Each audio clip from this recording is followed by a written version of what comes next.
it's raining and you're running, don't slip in mud, 'cause if you do you might slip in blood tonight.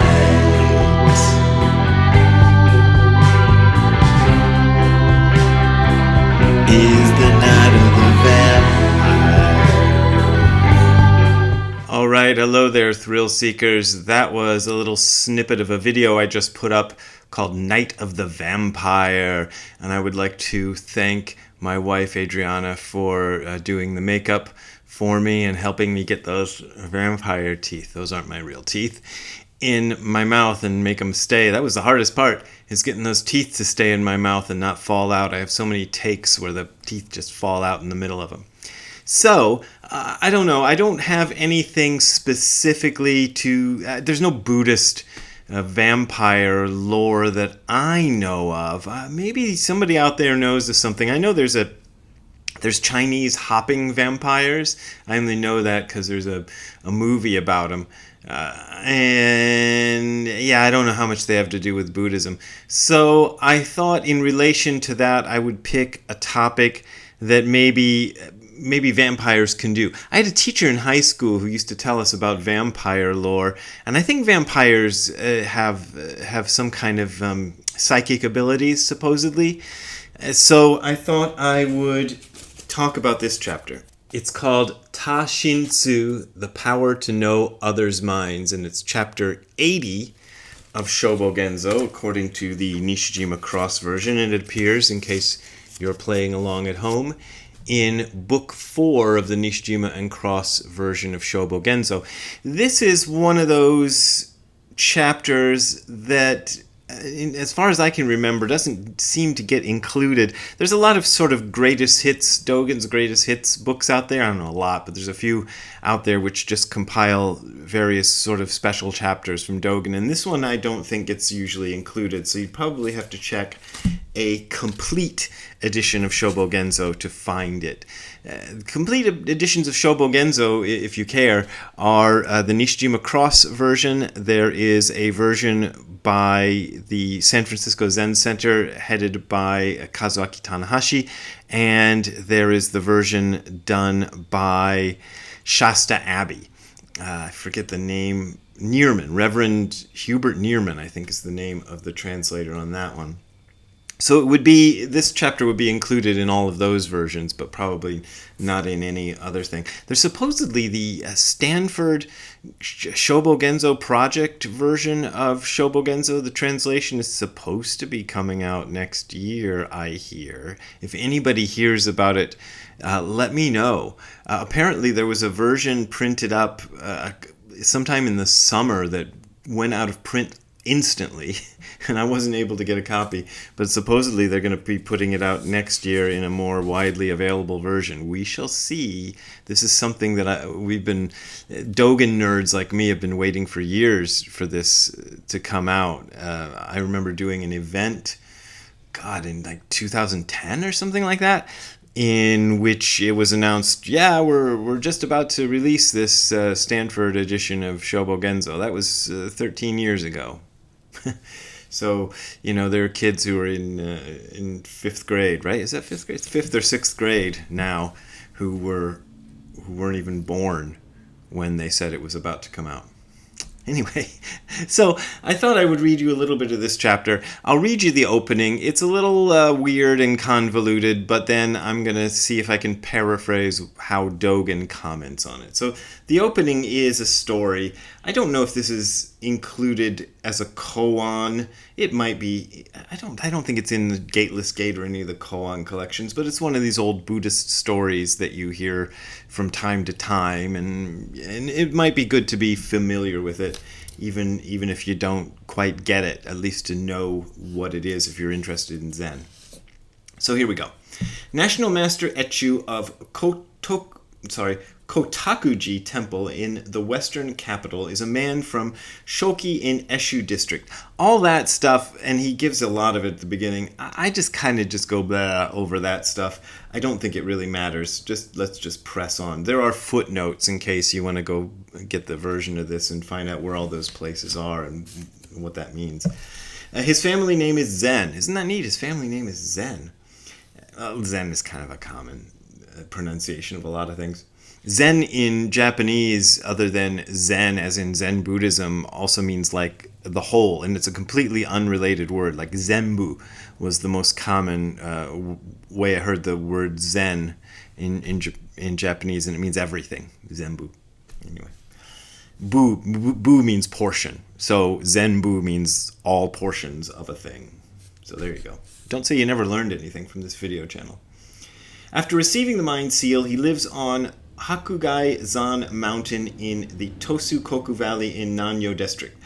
For more than 40 years, he never goes down from the temple gate, but rumor of his practice of the truth is heard even in the imperial capital. In the second year of Dogen, which is the year 761, it says, during the reign of Tang Emperor Shukuso, the emperor sends his private messenger Son Chosin to convey the decree that the master should come to the capital.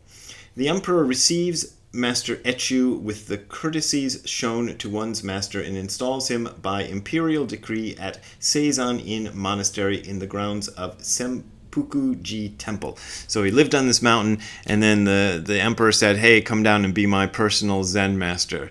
Boy, what a job. Anyway, when the Emperor Daiso takes the throne, he also sends for the master and has him stay in Kotaku Temple.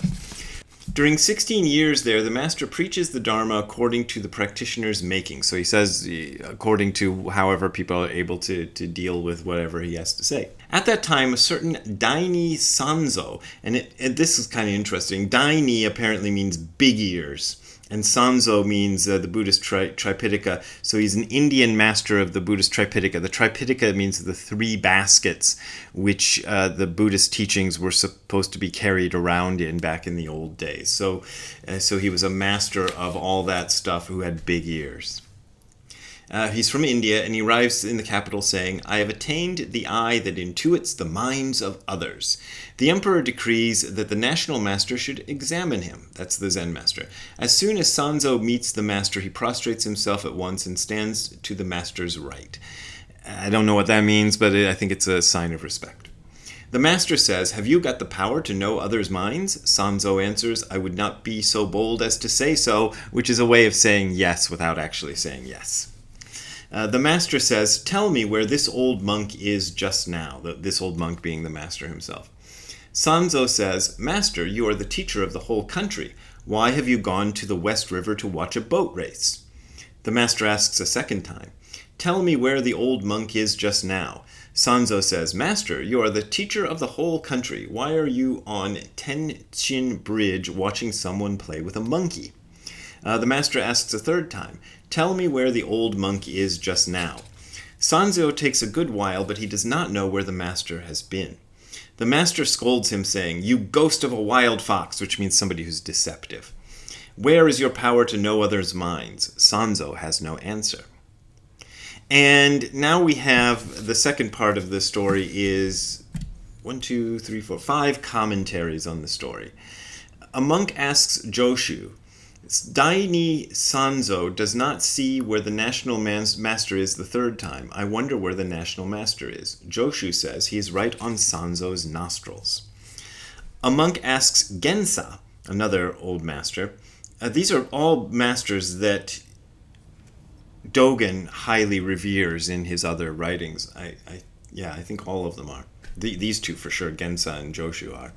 A monk asks Gensa, if he is already on Sanzo's nostrils, why does Sanzo not see him? Gensa says, simply because of being enormously close. A monk asks Kyozan. These are later Zen masters commenting on this. These aren't people who were there at the time. Why does Daini Sanzo not see the national master the third time? Kyozan says, the first 2 times, the master's mind is concerned with external circumstances. Then he enters the samadhi of receiving and using the self, Jijuyu Zanmai, in case you're playing along. I talked about this before. It's something Dogen talks about in Bendowa. Let's just keep going. And so Sanzo does not see him. Sanzo doesn't see him because he's in this samadhi of receiving and using the self. Kai Shutan, another master of later times, says, if the national master is right on Sanzo's nostrils, what difficulty could Sanzo have in seeing him? Above all, it has not been recognized that the national master is inside Sanzo's eyeballs. Ooh, get him out of those eyeballs. Gensa chides Sanzo. You, say, have you seen him at all, even the first 2 times? Zen Master Myokaku Juken of Secho says, I am defeated, I am defeated. These are all stories on this, commentaries on this story. So, basically the story is, most people understand the story, and this is what Dogen says, as meaning that this Sanzo could see where the master was the first 2 times. So the master he understood his mind, right? So the master, So the master asks, "Can you see me?" And Sanzo imagines himself. What's the first one? He imagines himself watching a boat race, and then the Sanzo gets it right. The second time, the master imagines himself on a bridge with watching somebody play with a monkey. Sanzo gets it right. And then the master asks the third time. Then Sanzo goes into this samadhi of emptiness, and Sanzo can't tell him where he is, and he's defeated. That's the common understanding of the story, but Dogen, as he always does, flips that on its head, on somebody's head, and says that Sanzo didn't know the old master's mind any of the times, like not the first time, not the second time, or the third time. And as evidence of it, he says that the master never affirms Sanzo's first 2 answers, which he doesn't, and scolds him on the third time. And the scolding on the third time, according to Dogen, means you didn't know it at all. You never got it. And he says, the national master has already said, where is the old monk just now? He never says, tell me where the old monk's mind is just now. He does not say, where are the old monk's thoughts just now? What he says is an expression of the state which is extremely necessary to observe and to inspect. And later on in the same paragraph, Dogen says, they cannot recognize that the national master's body-mind is beyond big and small and beyond self and others. And Dogen also says, mind readers may dimly detect on the outer edges of perception images arising in the mind. So he does say that there are people who can do that. And I think that's true. One of the reasons I got into Zen that I don't like to talk about too much, and that I'm just going to not tell you much about, is that when I was a little kid, I could do certain things like that. I'm not trying to brag about it, but it sort of came up that there were these sort of things I could do, not exactly mind reading, but these sort of what people call psychic abilities. Never anything really spectacular that you would just be like, oh, blown away by it if I told you the story, but just little things. And I realized fairly quickly that other people couldn't do this. And I'm going, oh, that's weird.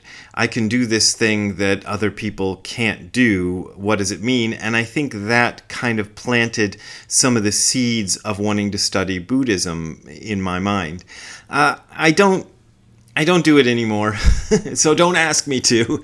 But I think that if one wishes to, one can develop these abilities. For a little while, a younger person in my family, I don't want to name names and embarrass anybody, but there was a younger person, a family member of mine, who was very excited because she wanted to become a psychic, and she had these kind of abilities, and she could read tarot cards and do all this stuff. And I haven't heard from her for a while, so I don't know if she's still doing it. But I remember kind of taking her aside and seeing if I could explain this idea of Dogen's to her, that this sort of ability is something that lots of people have. It's uncommon, but that, there's 7 billion people in the world, so even something that's uncommon can be possessed by lots of people. So there's lots of people out there, and I live in the Southern California, and I tell you what, people are superstitious as heck out here. Not so much where I live right now, because I moved out of Los Angeles, but if you're in Los Angeles proper, my God, there's mind readers and psychics on every corner, and they got big neon signs that probably cost a lot of money, so you can tell they're making good money doing this stuff. But what Dogen says is that this kind of ability has nothing at all to do with the kind of abilities we're talking about in Zen. And when we're talking about knowing others' minds, because there is within Buddhism this idea that one of the abilities a Buddha has is the power to know the minds of others. But Dogen even flips that on its head. I mean, I already told you this one. They cannot recognize that the National Master's body and mind is beyond big and small and beyond self and others. And he concludes near the end, he says, and now if we say that there is the power to know others' minds in the Buddha Dharma, there must be the power to know others' bodies, there must be the power to know others' fists, there must be the power to know others' eyes. He uses the word fist a lot, and I think fist means kind of not, well, it could mean your actual fist, but I think it means kind of your movements and your things that you do. That's what I always take it to mean, something like that. That being so, there must be the power to know our own mind, and there must be the power to know our own body. If the state is like this already, self-command of our own mind may be nothing other than the power to know our own mind. So he's saying that a disciplined attitude towards life, an ability to kind of keep your own mind in check and not be deceived by the images that appear in your own mind is an important ability of a Buddhist. And this, since self and others is actually an illusion, knowing your own mind and knowing the minds of others is kind of the same thing. And after years and years of practice, I can kind of see what he means. It's one of the somewhat dangerous aspects of meditation is that you kind of develop this ability to no, I was going to say know what others are thinking. And it doesn't mean exactly that you can tell, I can tell you the exact words that are going through your mind right now. What number are you thinking of? Or something like that. But it's an ability to understand yourself so well that other people become much easier to read. And there are cases of people who get a little ways into a meditation practice, develop this kind of ability, and become master manipulators of others. And this is a lot of cult leaders, I think, are people who have some kind of genuine, for want of a better word, we'll call it spiritual advancement or something. They've genuinely kind of got something going, but they kind of stop before they get to the real meat of the thing, and they become master manipulators. So that does happen, and I don't know if that information is at all useful to you. But the basic idea is that it's more important to know your own mind, know your own body, look at yourself. Developing sort of special psychic powers and things like that is not what Buddhism is about, and it's not terribly important. Dogen also says in here that it doesn't matter if you have this kind of extraordinary ability or not. That doesn't have anything to do with your ability to realize the fundamental truth of everything, which is what Buddhism is all about.